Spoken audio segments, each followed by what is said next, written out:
if I talked about it already, but these little beams here are only, I think they're 1.5 by 1.5. And one of my problems is the screws are like 3 inches apart up on the where the brackets come through. So only half the screws are actually hitting the steel. So I have these, I've got these 2x2 pressure treated pickets left over from a railing job we just did, and I'm going to wedge them in here just right on top of this just to hold it, and then once I get a screw in it should tighten it down pretty good, and that way I don't have screws just poking through the ceiling. So let's see how that goes.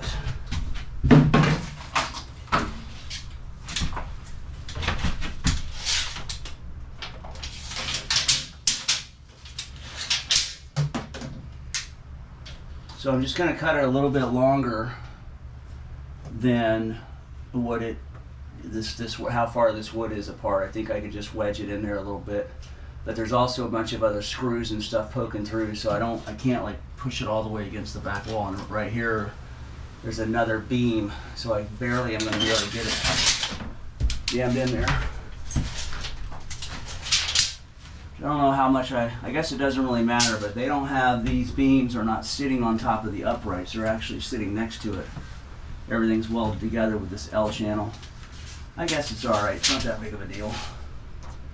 I would have probably made those a little different though. I'll call that 57 7/8. Two of them at 57 7/8. Let's see how well these do here.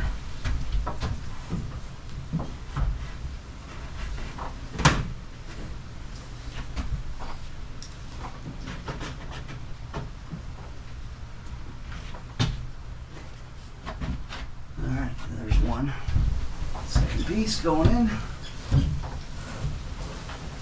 And put on that wire.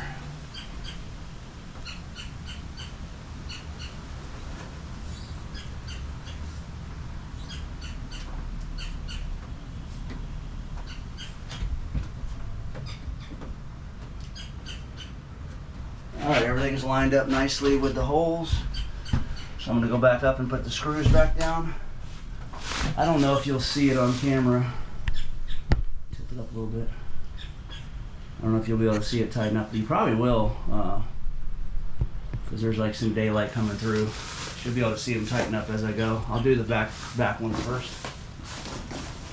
Now we move on to, we have the 2000 watt inverter, and we have the lithium iron phosphate battery.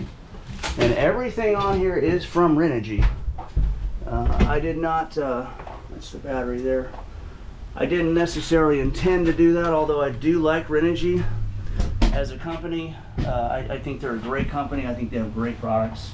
But as I said before, they don't sponsor me or anything. So my next item on the agenda is we've got to mount the charge controller.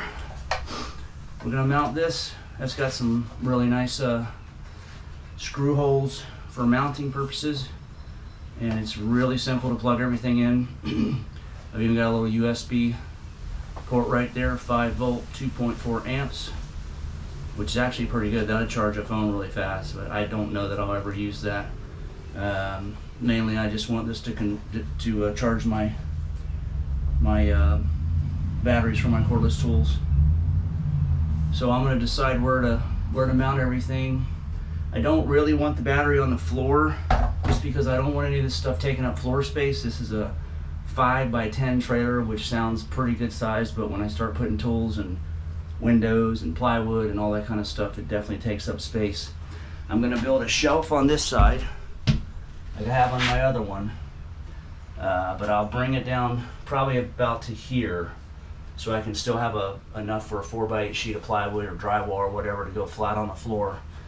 So most of the tools are going to go here, and then the left side wall I will keep as clear as possible, because like when we have longer windows, we use 3 light sliders sometimes, and they get up to about 100 and 110, 120 inches, which would be 10 foot would be the longest that it would fit. So I need this whole wall space for that. And then sliding glass door panels, you know, lay them down like this. So we'll keep moving forward and I'll figure out what I'm going to do next. Alright, so the next thing we got to do is we got to mount, we have three things to mount. We have to mount the battery, we have to mount the inverter, which is this, and we have to mount the charge controller. The charge controller is probably the easiest thing that we have to mount. It's just, I mean, it's 4 screws, and I think they're actually in here. Those seem short. That's not it. There they are. So we have 4 screws, mount the charge controller, and this is pretty light, so it's not going to be an issue. I'm going to try to mount everything towards the front of the trailer because the wheels are right underneath me right here, and I think the most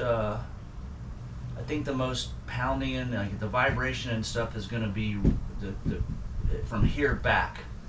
I've noticed anytime I have stuff in the very back of the trailer, it seems like it takes a beating. So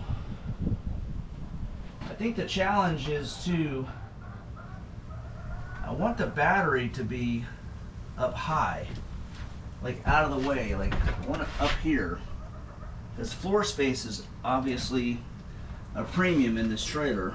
It's not a very big trailer. So I'm going to have to make a shelf, and I'm going to have to make something on that shelf that's, you know, something that's going to keep the battery. It can't be flying around. It obviously can't fall. So it's got to be contained, and at the same time it can't be a box. It's just got to have a really secure footing. So I'm going to get busy on trying to figure out how to do that. I don't know yet, but I'll figure it out. Let's see what's next. I think I want to concentrate on the battery first, and then we'll work our way backwards from there. I think take some of this stuff off. Take some of this off.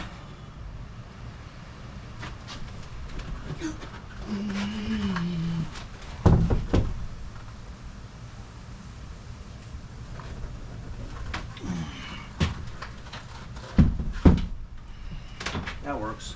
So I'm going to go ahead and remove this panel so I can see what's behind there, see if there's something for me to mount this to. And it's a really small, actually I think it's just a real small Phillips screw.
Straight down the nose. Let's see if there's one here. I can do that one. So I'm probably going to mount. I think I'm going to use these two to mount because I want to keep the center clear, because a lot of times if I've got like a 12-foot piece of material that I want to transport in the trailer. It's technically supposed to be 10 foot before the nose happens, and then let's just measure and see. They call it a 5x10 trailer, and it's supposed to be 10 foot behind the nose,